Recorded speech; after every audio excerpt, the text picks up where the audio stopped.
नमस्कार, जय महाराष्ट्र।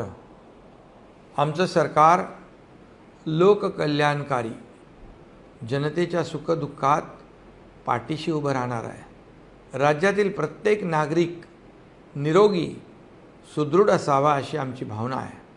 आजारपणात प्रत्येकाला आवश्यक उपचार मिळावेत, पैशाअभावी कुणी उपचारांपासून वंचित राहू नये असा आमचा प्रयत्न आहे। याच भावनेतून आम्ही गंभीर आजार असलेल्या रुग्णांच्या उपचारासाठी मुख्यमंत्री वैद्यकीय सहायता कक्षाच्या माध्यमातून रुग्ण आणि त्यांच्या परिवाराला आधार देण्याचा प्रयत्न करत आहोत। आमचं सरकार येण्याआधी या कक्षाचं काम जणू काही थांबलं होतं, मात्र आम्ही सत्तेत येताच मुख्यमंत्री वैद्यकीय सहायता कक्ष पुनर्जीवित केला। एवढंच नाही तर कक्षातून मदत करण्यात येणाऱ्या आजारांची संख्या वाढवून 20 केली। त्यामुळे गंभीर अशा 40 आजाराहून जास्त रुग्णांचे प्राण वाचवण्यात यश मिळाले। पहिल्या दिवसापासून या कक्षाचं काम जोमाने सुरू झालं। कक्षामधून आजपर्यंत विक्रमी आणि ऐतिहासिक अशी 300 कोटी रुपयांची मदत वितरित करण्यात आली। आताही मदत करण्याचा ओघ अखंडपणे सुरू आहे। ना वशिला ना ओळख, थेट मिळते मदत, हे मुख्यमंत्री वैद्यकीय सहायता कक्षाचं ब्रीदवाक्य आहे।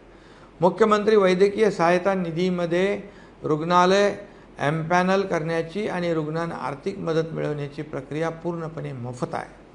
मदत मिळवण्यासाठी मुंबईत मंत्रालयात येण्याची सुद्धा गरज नाही। ऑनलाईन अर्जावर सुद्धा रुग्णांना आता ही मदत मिळत आहे। या योजनेतील मदतीसाठी कार्यालयाचे खेटे घालण्याची गरज संपली असून घर बसल्या एका क्लिकवर मदत मिळेल अशी व्यवस्था केली गेली आहे।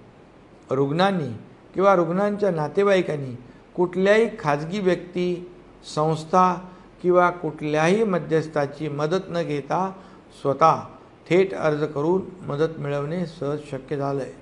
मदत मिळवण्यासाठी कुणासोबतही कुठल्याही प्रकारची आर्थिक देवाणघेवाण करू नका, कुठल्याही अफवांना बळी पडू नका।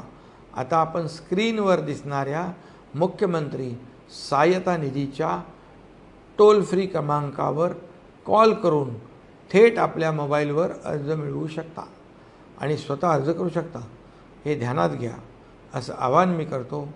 धन्यवाद। जय हिंद, जय महाराष्ट्र।